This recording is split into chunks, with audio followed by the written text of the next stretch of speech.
मित्रांनो, लग्नानंतर होईलच प्रेम या मालिकेच्या आजच्या भागामध्ये नंदिनी काव्याच्या रूममध्ये येऊन तिला म्हणते, तुझी पाठ भरली आहे का? थांब, मी जरा दाबून देते, तुला बरं वाटेल, मोकळं वाटेल जरा. त्यावरती काव्या तिच्या अंगाला अजिबातच हात लावू देत नाही. नंदिनीला हिडीस फिडीस करत ती म्हणते, नको, अजिबात नको काही करूस तू माझं, मला तुझ्याकडनं ना काहीही नको, त्यामुळे प्लीज तू इथनं जा. काव्याचं हे असं हिडीस फिडीस वागणं पाहून नंदिनीला खूपच वाईट वाटतं आणि ती आश्चर्याने काव्याकडे पाहते, कारण काव्य आज खूप चिडलेली असते. त्यानंतर रम्या तेथे येऊन या दोघींची भांडणं पाहते आणि तिला खूप छान वाटतं की बरं झालं मी जे काही बोलले त्यामुळे काव्यावर थोडा तरी असर पडला आणि ती नंदिनीबरोबर अशी तुटक वागतीये आणि म्हणूनच ती गालात हसते. आता नंदिनी काव्य जा म्हणाली म्हणून जायला निघते, तर समोरच रम्या उभी असल्यामुळे तिला जरा वेगळाच डाऊट येतो, कारण रम्या सारखी सारखी काव्याला काहीतरी भरवत असणार हा प्रश्न तर तिच्या मनात उपस्थित झालेला असतो. तर नंदिनी तेथून जायला निघते आणि रम्याकडे पाहून गालात हसते. नंदिनी दरवाजातच डोकावून तेथे पाहत असते, तर रम्या आतमध्ये येत काव्याला अगदी प्रेमाने विचारते, काय ग काव्या, काय झालं, तुला बरं वाटत नाहीये का? तेव्हा काव्या म्हणते, काही नाही, जरा माझी पाठ दुखतीये. तेव्हा रम्या म्हणते, थांबा, मी दाबून देते. तर काव्या नको म्हणत असते तरीही रम्या जबरदस्तीने तिची पाठ आता दाबू लागते. ते पाहून नंदिनीला धक्का बसतो. रम्या आता जबरदस्तीने तिची पाठ दाबू लागते. ते पाहून नंदिनीला आता शॉकच बसतो की जेव्हा मी मगाशी तिला म्हणत होते काव्याला की मी तुझी पाठ दाबून देऊ का, तेव्हा नको म्हणाली आणि आता रम्याकडून लगेच दाबून घेतीये. मग तिला आठवतं की कशा प्रकारे मी नेहमीच माझ्या काव्याची अशी पाठ दाबून द्यायची आणि तिला सुद्धा रिलॅक्स वाटायचं, पण यावेळी आमच्या दोघींमध्ये खूपच अंतर आलंय. त्यानंतर रम्या जरा वेगळ्याच नजरेने नंदिनीकडे पाहते, तर नंदिनीला खूपच वाईट वाटतं. तेव्हा ती लगेचच तेथून जाते. तर काव्या म्हणते, माझी नंदिनी ताई सुद्धा माझी पाठ अशी छान दाबून द्यायची. तेव्हा रम्या म्हणते, ठीक आहे ग, मी आहे ना, मी सुद्धा तुझ्या ताईसारखीच आहे ना. इकडे नंदिनी रडत रडत बिचारी किचनमध्ये येते, कारण काव्याच्या अशा वागण्याचा तिला खूप त्रास होत असतो आणि ती तेथे येऊन खूप रडू लागते. त्यावेळी नंदिनी आता मनातच म्हणत असते, मी काव्यासाठी एवढा काढा करून दिला, ते पिणं तर दूर, परंतु ती माझ्याशी कसं बोलली आणि आता वर त्या रम्याकडून ती पाठ दाबून घेतीये. कारण काव्या विसरली आहे का, तिची पाठ दुखली, डोकं दुखलं तर दरवेळी मीच चेपून देत असते आणि कशाला जायचं उगीच दुसऱ्याकडे, मी आहे ना असं म्हणून ती बिचारी खूप रडत असते, कारण तिला काव्याच्या वागण्याचा त्रासच होत असतो. तेवढ्यातच जीवा आता तेथे येतो आणि नंदिनीकडे पाहतो. तेव्हा जीवाच्या लक्षात येतं, काल जे काही घडलं त्यामुळे नंदिनी बिचारी खूप नाराज असेल आणि माझ्यावर सुद्धा अजूनही ती चिडली असेल, त्यामुळे तिला आता मला सॉरी म्हणावंच लागेल. तेवढ्यातच नंदिनीच्या मोबाईलवर आता आरूचा फोन येतो. मग बिचारी आता रडतच फोनवर बोलत असते की बोल ना ग आरू. मग तिकडून आरू विचारते, काय झालं तुझ्या आवाजाला? नंदिनी म्हणते, काही नाही, मी ठीक आहे, माझा आवाजच असा आहे, बोल ना तू. त्यावेळी नंदिनी पुढे सांगते, हो, स्कूटीचं सर्व्हिसिंग ना ड्यू आहे, इकडे जीवाला पाणी हवं असतं म्हणून तो फ्रीज उघडतो, तर समोरच काव्या आणि पार्थचा फोटो असलेला तेथे त्यांचा केक असतो. मग आता तो फोटो पाहून त्याच्या तळपायाची आग मस्तकातच जाते आणि तो रागात त्या फोटोकडे पाहतो आणि एका क्षणातच त्याचा अगदी चेहरा मोहराच बदलतो. काव्या जे काही म्हणाली होती ते सगळं बोलणं आता त्याला आठवतं की पार्थ हा माझा नवरा आहे, आमच्या नवरा बायकोतला हा प्रश्न आहे, आम्ही आमचं बघून घेऊ म्हणून. मग आता हे सगळं आठवल्यानंतर जीवा जोरातच फ्रीजचं ते दारच लावून घेतो. मग हे सगळं आता नंदिनी पाहते आणि म्हणते, जीवा थांबा, 1 मिनिट हा. अहो काय झालं, काही हवंय का तुम्हाला? तेव्हा अगोदरच त्याला आता काव्याचा आणि पार्थचा फोटो पाहून राग आलेला असतो आणि त्या रागाच्या भरातच तो म्हणतो, काही नाही, मला ब्रेकफास्ट वाढ अगोदर. तेव्हा नंदिनीला समजतं की अजूनही जीवा चिडलेलाच आहे. ती बिचारी त्याच्याकडे पाहतच राहते. इकडे पार्थ हा पेपर वाचत बसलेला असतो आणि जीवा त्याच्या शेजारी जाऊन बसतो. मग नंदिनी ब्रेकफास्ट घेऊन येते. तेव्हा तिने पार्थसाठी कॉफी आणलेली असते, त्याचबरोबर जीवासाठी बनाना स्मूदीसुद्धा आणलेली असते. त्याला तसं ती सांगते, जीवा तुमच्यासाठी स्पेशल केली आहे हा बनाना स्मूदी. तो आता बनाना स्मूदी हा टेस्ट करून पाहतो आणि लगेच थुंकून देतो. ते पाहून आता नंदिनी आणि पार्थला खूप मोठा धक्का बसतो आणि ते दोघेही जरा आश्चर्याने त्याच्याकडे पाहतात. तर जीवा थू थू करतो. मग त्यावेळी तो नंदिनीला जा विचारतो, काय आहे याच्यात? तर नंदिनी खूपच घाबरते, कारण जीवा प्रचंड चिडलेला असतो. ती म्हणते, अहो काय काय आहे याच्यामध्ये, अहो आवडली नाही का स्मूदी? तेव्हा तो रागातच अगदी खेकसतच तिला विचारतो की काय घातले काय याच्यामध्ये. नंदिनी घाबरतच सांगू लागते, काही नाही, केळं, दूध आणि मध. तेव्हा पुढे तो विचारतो, आणि काय, अजून काय घातलं काय अजून? तर नंदिनी आता पार्थकडे पाहते आणि तिला वाईट वाटतं. तर पार्थ सुद्धा आता जरा चिडतो आणि जीवाकडे पाहतो, कारण बायको बरोबर बोलण्याची ही पद्धत नाहीये हे जीवाला त्याला आता ठणकावून सांगायचं असतं. त्यानंतर नंदिनी म्हणते, बदाम आणि अक्रोड सुद्धा घातलंय. तेव्हा रागातच तो विचारतो, काय मला विचारून घातलंस का तू बदाम आणि अक्रोड? तुला कोणी सांगितलं होतं घालायला ते स्मूदीमध्ये? तेव्हा पार्थ मात्र आता डोक्यालाच हात लावतो. त्यावरती नंदिनी म्हणते, सॉरी जीवा. अहो जीवा, हे पहा, मी जस्ट फॉर अ चेंज म्हणून हे सगळं काही केलंय. म्हटलं की जरा वेगळा काहीतरी प्रयोग करावा. तेव्हा तो रागातच विचारतो, काय वेगळा प्रयोग? अगं मला नाही अक्रोड, तुला माहित नाही का? अगं मग विचारायचं ना, का नाही विचारलंस तू? च्या मनात आलं, केलं आणि दिलं समोरच्याला. त्याला आवडेल नाही आवडेल ते काही विचारलं नाही. मग आता तो मानिनीला आवाज देतो की आई कुठे आहे? तिला विचारलं का तू? तिने तर एका झटक्यात सांगितलं असतं की याला अक्रोड आवडत नाही म्हणून घालू नकोस, पण नाही. अगं कशाला करतेस तू वेगळे प्रयोग? दरवेळी तुला अशी सरप्राईज द्यायची सवय आहे का?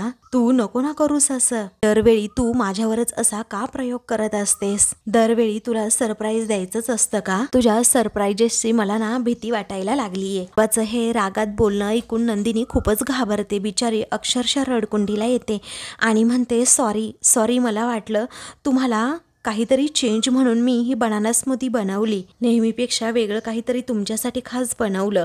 तेव्हा तो रागातच म्हणतो, नको म्हटलंय ना एकदा मला. मग रागातच तो पुढे बोलू लागतो, नेहमीच तेच नाही आवडलं ना तरीही तेच नशिबात आहे माझ्या, आणि मला ना आता मान्य करून घ्यावं लागेल, आणि आवडलं नाही ना तरीही ऍक्सेप्ट करून घ्यावं लागेल. नको आता हे नवीन प्रयोग करू आणि मला मनस्ताप होईल त्याचा. अगं कळतंय मी काय बोलतोय, कळतंय? असं म्हणून तो अक्षरशः तिच्या अंगावर धावून जात असतो आणि रागातच तिच्याबरोबर बोलत असतो. आता पार्थ एवढा वेळ शांत असतो. आता तोही रागातच उठतो आणि जीवाला चांगलंच खडसावत म्हणतो, बस कर जीवा आता. अरे ही काय पद्धत काय आहे तुझी बोलण्याची यांच्याबरोबर? अरे तुला सुद्धा काव्याची हवा लागली की काय? तेव्हा रागातच जीवा विचारतो, काय संबंध काय आहे? तुझ्या बायकोशी माझं कंपॅरिझन करू नकोस हा, आणि तू का आमच्या भानगडीत पडतोस? तेव्हा आता रागातच पार्थ म्हणतो, एक मिनिट, मी तुझा मोठा भाऊ आहे, त्यामुळे ना जरा अदबीनेच बोलायचं, नीट बोलायचं. मग नंदिनी दोघांकडे पाहतच राहते की माझ्यावरून आता या दोघा भावांमध्ये जुमतायत की काय. तेव्हा पार्थ शांतपणे म्हणतो, काय मी का बोलतोय का? अरे कारण तुला तारतम्यच राहिलेलं नाहीये, कसं वागायचं कसं बोलायचं ते. माझ्याशी उद्धट बोलतोस, घरच्यांशी हवं तसं वागतोस, पण हे काय चाललंय? कुठली पद्धत आहे तुझी? हे जे काही तू वागतोस बोलतोस ना हे पूर्णपणे चुकीचं आहे तुझं. अशी पार्थ आता त्याला त्याची चूक दाखवून देतो. तरीही जीवा रागातच पार्थकडे पाहतो. पुढे पार्थ म्हणतो, अरे तुझ्यासाठी त्यांनी काहीतरी वेगळं बनवून आणलं. अरे त्यांच्या मेहनतीची ना किंमत नाहीये तुला. समोरचा आपल्यासाठी काहीतरी करतोय त्याची कदर नाहीये तुला. मग जीवा पार्थला काहीतरी सांगत असतो. ते पाहून रागातच पार्थ म्हणतो, एक मिनिट जीवा, अजून माझं बोलणं ना संपलेलं नाहीये. अरे माझं फक्त एवढंच म्हणणं आहे, हे असं हाडतूड करू नकोस तू तुझ्या बायकोला. अरे सतत त्यांना तुझीच काळजी असते. तू आनंदी राहावा, तू सुखी राहावा म्हणून त्या सारख्या धडपड करत असतात. अरे तू म्हणाला त्या दिवशी की रोजच्या नाश्त्याचा कंटाळा आलाय, तर त्यांनी तुझ्यासाठी खास बनाना स्मूदी बनवून आणली. तुझं मन राखायला त्या काय काय करतात, आणि तू ना ॲप्रिसिएशन ना कौतुक. ही काय बोलायची पद्धत झाली का तुझी? दिस इज नॉट डन जीवा.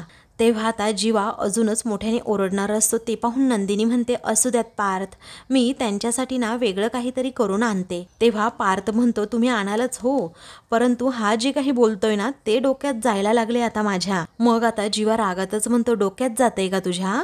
अरे देन स्टे अवे, तू या सगळ्यापासून ना लांब राहा, मग आमच्या अजिबात भानगडीत पडू नकोस. तेव्हा पार्थ म्हणतो, जीवा नीट बोल. त्यावेळी जीवा, काय जीवा? अरे तुझी ती बायको मिसेस काव्या पार्थ देशमुख काल म्हणाली ना सगळ्यांसमोर की हे आमच्या नवरा बायकोतलं भांडण आहे, तुम्ही अजिबात मध्ये पडायचं नाही, आम्ही बघून घेऊ आमचं. तेच आज मी तुला सांगतोय, हे आमच्या नवरा बायकोतलं भांडण आहे, त्यामुळे तू मध्ये पडू नकोस. असं म्हणून तो रागातच पार्थकडे पाहतो. तर पार्थ एकदमच गप्प होऊन जातो. तर नंदिनी अगदी शॉक होऊन जीवाकडे पाहते, कारण जीवाचा सूरच पूर्णपणे बदललेला असतो.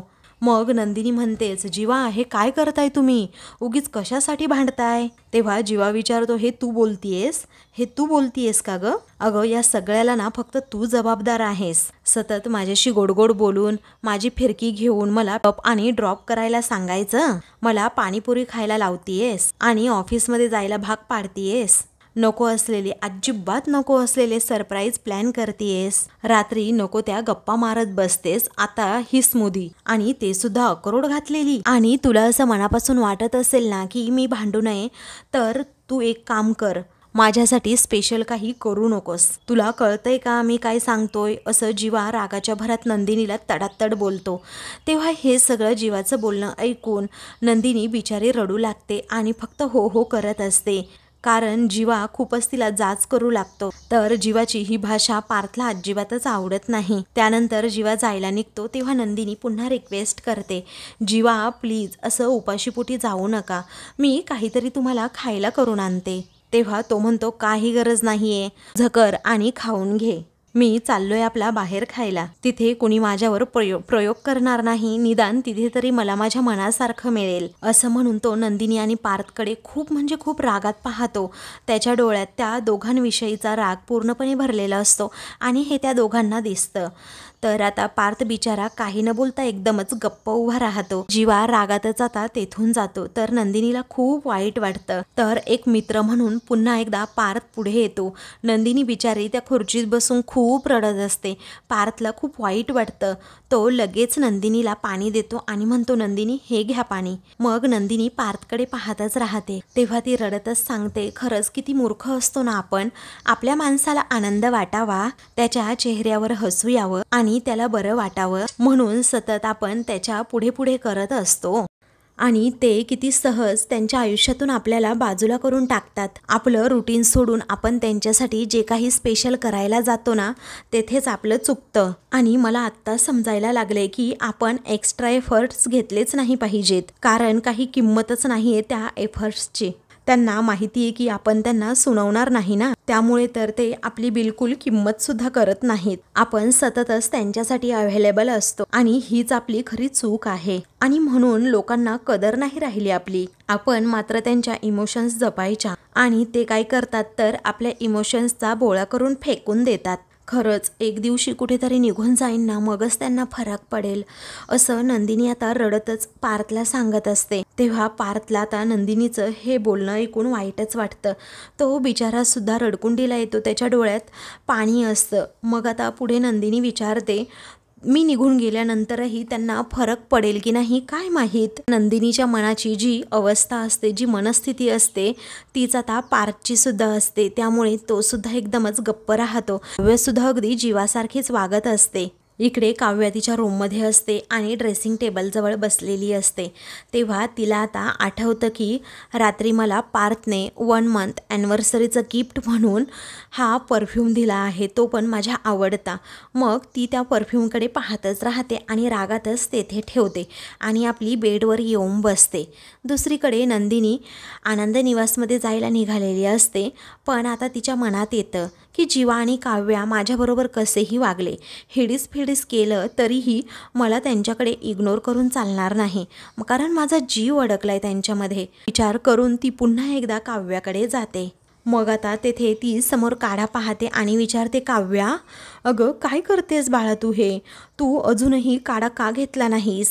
मी गरम गरम काढा आणला होता ना तुझ्यासाठी. अगं तुझ्या घशाला त्यामुळे जरा शेक मिळेल, का नाही पिलीस? तेव्हा काव्या म्हणते की मला काढाही नकोय आणि तुझा सल्ला सुद्धा नको आहे, त्यामुळे ताई तू जा आता इथून, असं रागातच ती नंदिनीला म्हणते. तेव्हा नंदिनीला अजूनच वाईट वाटतं, तरीही ती तिला समजावण्याच्या प्रयत्नात असते. म्हणते, काव्या तू अशी माझ्या प्रत्येक गोष्टीमुळे काय इरिटेट होतेस? अगं रम्या काही बोलली आहे का माझ्याबद्दल? आणि असं असेल ना तर त्या रम्यापासून ना अगोदर लांब राहा. आता असा सल्ला नंदिनीने दिल्यानंतर मात्र काव्या अजूनच रागात तिच्याकडे पाहते. रागातच आता काव्या उठते आणि नंदिनीला जाब विचारू लागते, का मी तिच्यापासून लांब राहायचं? का मी तू केलेला काढा प्यायचा? का तुला सगळ्यांच्या आयुष्यातले असे सगळे डिसिजन घ्यायचे असतात? का ग? कारण सगळ्यांच्या आयुष्यातले सगळे डिसिजन घ्यायला तुझं आनंद निवास आहे तुझ्याकडे, असं काव्या तोडूनच नंदिनी बरोबर बोलते. मग त्यानंतर ती म्हणते, माझ्या आयुष्यातल्या दोऱ्या ना माझ्या हातात आहेत नंदिनी ताई, आणि इथून पुढे माझ्या आयुष्यात जे काही डिसिजन असेल ना ते मी माझे घेईन, तू नको घेऊस. अगं सगळं काही तर तूच मला सांगतेस. पार्थशी कसं वागायचं, या घरातल्यांबरोबर कसं वागायचं, कोणाशी कसं बोलायचं, कोणाशी नाही बोलायचं, कोणाची माफी मागायची, हे सगळं तूच ठरवणार का? आणि मी माझं लग्न हे ॲक्सेप्ट केलं पाहिजे हे सुद्धा तूच ठरवणार? आणि त्याच्यानंतर मी माझं लग्न हे सेलिब्रेट केलं पाहिजे हे सुद्धा तूच का ठरवणार? मी पार्थबरोबर त्यांच्या गाडीतनं गेलं पाहिजे हे सुद्धा तूच सांगणार? मी रम्यापासनं लांब राहिलं पाहिजे हे सुद्धा तूच ठरवणार? ताई, मला अजिबात हे चालणार नाही, हा अजिबात नाही चालणार, असं म्हणून काव्य आता खूपच चिडते. तेव्हा नंदिनीला जरा धक्काच बसतो की काव्यसुद्धा एवढी तुटक माझ्याबरोबर कशी वागू शकते, मला जाब कशी विचारू शकते. म्हणून ती अगदी नम्रपणे तिला समजावते, काव्या अगं तू हे काय बोलतीयेस, मी मोठी बहीण आहे तुझी, आणि एखाद्या दोन गोष्टी जर मी तुला समजावून सांगत असेल तर ऐकायला काय प्रॉब्लेम काय आहे तुला? तेव्हा काव्य रागातच विचारते, काय प्रॉब्लेम काय आहे असं म्हणायचंय का तुला? ताई, तूच ना माझ्या आयुष्यातील प्रॉब्लेम आहे, समजलं? माझी मोठी बहीण माझी नंदिनी ताई हाच माझा प्रॉब्लेम आहे. हे ऐकून आता नंदिनीला धक्का बसतो आणि ती आश्चर्याने काव्याकडे पाहते. त्यानंतर काव्या म्हणते, हो मला माहीत आहे तुला तुझ्या लग्नातनं पळवून नेलं, मला सगळ्या गोष्टी मान्य आहेत ना, पण तू तेथे हजर नव्हती ना, म्हणून मला हे लग्न करावं लागलं आणि माझं आयुष्य ना बर्बाद झालं, त्यामुळे अगदी उद्ध्वस्त झालं, माझ्या सगळ्या स्वप्नांचा चोथा झाला, माझा सगळा आनंद हिरावून नेला गेला या घटनेमुळे, असं म्हणून रागातच काव्या ही नंदिनीला काही पण तडातड बोलू लागते. तर नंदिनीच्या डोळ्यात पाणी येतं. पुढे काव्या म्हणते, ते पुरेसं नव्हतं की काय, म्हणून माझीच नंदिनी ताई आता माझ्या डोक्यावर बसायला लागली आणि आता मला सगळं सांगायला लागली की मी काय करायचं काही नाही करायचं, अगदी सगळं तूच ठरवतेस. योनो ताई, तू या सगळ्याच्या मुळाशी आहेस, मुळे ना तू आता इथून निघूनच जा, कारण ताई तू इथनं निघून गेलीस ना तर सगळे प्रॉब्लेम सॉल्व्ह होतील, असं टोकाचीच भूमिका घेत आता काव्या नंदिनीला हे घर सोडायला सांगते. आता काव्याने असं बोलल्यामुळे नंदिनीला खूपच दुःख होतं. अगोदरच जीवाने नको नको ते नंदिनीला सुनावलेलं असतं आणि तो सुद्धा रागातच निघून गेलेला असतो. त्यात या काव्याच्या बोलण्याची भर पडते, त्यामुळे नंदिनीचं मन अजूनच दुखावतं. ती बिचारी खूप हर्ट होते आणि आता तिचाही तोलच सुटतो. तिलाही मनातल्या मनात कुठेतरी वाईट वाटतं की जीवासुद्धा असंच हेडीसफिडीस करतायत आणि आता काव्यासुद्धा. तरीही ती बिचारी आता पाणवलेल्या डोळ्यांनी विचारते, काय ग काव्या, अच्छा असं आहे का, मी प्रॉब्लेम आहे का तुझा? मग काव्या फक्त आपली मान डोलावते. नंदिनी रडतच विचारते, मी तुझी नंदिनी ताई, तुला प्रॉब्लेम वाटते का? मग आता काव्याला ती जाब विचारते, रात्रभर माझ्या खांद्यावर डोकं ठेवून माझ्याशी जे काही प्रॉब्लेम असेल ते तू शेअर करायचीस आणि माझ्याशी प्रॉब्लेम शेअर केल्यानंतर ते अर्धे सुटतात असं तुला वाटायचं आणि आता मी प्रॉब्लेम झाली आहे का तुझा? तेव्हा काव्या फक्त हो असं म्हणून मान डोलावत असते. मग नंदिनी म्हणते, ठीक आहे, मी सगळ्यांचाच प्रॉब्लेम आहे ना, म्हणजे जीवाचा प्रॉब्लेम सुद्धा मीच आहे आणि तुझा प्रॉब्लेम सुद्धा मीच आहे आणि मला असं वाटतं ना या सगळ्या घराचा प्रॉब्लेम मीच आहे. माझ्या निघून जाण्याने तुला बरं वाटेल ना, तर ठीक आहे, मी जाते आता, निघूनच जाते मी आता, असं म्हणून आता नंदिनी जायला निघते. तर काव्या तिच्याकडे पाहतच राहते. इकडे नंदिनी आता आनंद निवासमध्ये येऊन पोहोचते. तेथे गेल्यानंतर आपलं काम सुरू करते, परंतु आता तिचं लक्षच कशात लागत नसतं, कारण जीवाचं ते खोचक बोलणं तिला आठवत असतं. असं वाटत असेल ना, मी चिडू नये रागवू नये तर माझ्यासाठी तू असे स्पेशल सरप्राइजेस वगैरे करू नकोस काही प्लॅन. मग जीवाचं बोलणं आठवल्यानंतर तिला काव्याचं सुद्धा बोलणं आठवतं की का तू केलेला काढा मी का प्यायचा, का तुला सगळ्यांच्या आयुष्यातले सगळे डिसिजन घ्यायचे असतात. मग असं दोघांचं बोलणं आठवल्यानंतर एकच आशेचा किरण असतो, तो म्हणजे पार्थ. मग पार्थचं बोलणं तिला आठवतात, जरा बरं वाटतं की आपण त्या दोघांना ना मैत्रीच्या कंदिलाकडे वळवायचं, एक नवीन आशेचा किरण दाखवायचा, कारण संसार हा दिवाळीसारखा एक सुंदर सण आहे. कारण त्यामध्ये मैत्रीचा कंदील झगमगत असतो। आणि एक वेळ अशी येईल ना नंदिनी, या दोघांना म्हणजे जीवाला आणि काव्याला डिवोर्स नावाचा बॉम्ब आठवणारच नाही। ते कंदिलाच्या पर्यायाने दिवाळीच्याच प्रेमात पडतील। पण आपण आपले होप्स अजिबात सोडायचे नाहीत असं पार्थचं पॉझिटिव्ह बोलणं आठवल्यानंतर नंदिनीला जरा बरं वाटतं। इकडे जीवा आपल्या रूममध्ये येतो आणि समोर ड्रेसिंग टेबलवर पाहतो तर तेथे आता नंदिनीने पुन्हा बनाना स्मूदी बनवून ठेवलेली असते आणि त्यावरती लिहून सुद्धा ठेवलेलं असतं की अक्रोड आणि बदाम न घातलेली स्मूदी। मग आता त्याला ते प्रसंग आठवतात की कशाप्रकारे मी नंदिनीला त्या स्मूदीवरून अगदी तडातड बोललो, मी मागचा पुढचा विचार केला नाही आणि तिचं मन हर्ट केलं। त्यानंतर जीवाला त्याची चूक समजते आणि आता अक्रोड आणि बदाम न घातलेली स्मूदी आता तो पिऊ लागतो। नंदिनीची त्याला आठवण होते। त्याचं लक्ष आरशाकडे जातं तर त्यावर सॉरी लिहिलेलं असतं आणि सॅड असं काढलेलं असतं आणि त्याखाली चकाचक बाई असं नावसुद्धा लिहिलेलं असतं। त्यामुळे जीवा त्याकडे पाहतच राहत। मग त्या आरशावरून तो जरा हात फिरवतो आणि त्यानंतर आपल्या घड्याळाकडे पाहतो। इकडे नंदिनीसुद्धा घड्याळाकडे पाहत असते कारण त्या दोघांनाही असं वाटत असतं की कोणीतरी पुढाकार घेईल आणि ते बटन क्लिक करेल। त्यानंतर आता जीवाला अचानक एक फोन येतो, त्यामुळे त्याच्याकडून ते विसरूनच जातं बटन क्लिक करायचं आणि तो कामासाठी बाहेर जातो। इकडे नंदिनीसुद्धा घड्याळाकडे सारखी पाहते आणि तेवढ्यातच तेथे सुमन येते। विचारते, ताई हे बिल बघ ना, असं म्हणून तिचं लक्ष नंदिनीकडे जातं आणि ती विचारते, काय ग, चेहऱ्यावरचं स्माईल कुठे गेलं? नंदिनी हसते आणि म्हणते, काही नाही ग, तर तुझं नेहमीचं हसू हरवल्यासारखं वाटत असल्याचं सुमन सांगते। त्यावेळी तुझ्या चेहऱ्यावर आता खरं खरं हसू येणारच असं ती म्हणते। नंदिनी विचारते, काय झालं? मग आपण ज्या मुलांना स्कॉलरशिपसाठी निवडलं होतं ना, ती मुलं तुला भेटायला येत आहेत असं ती सांगते।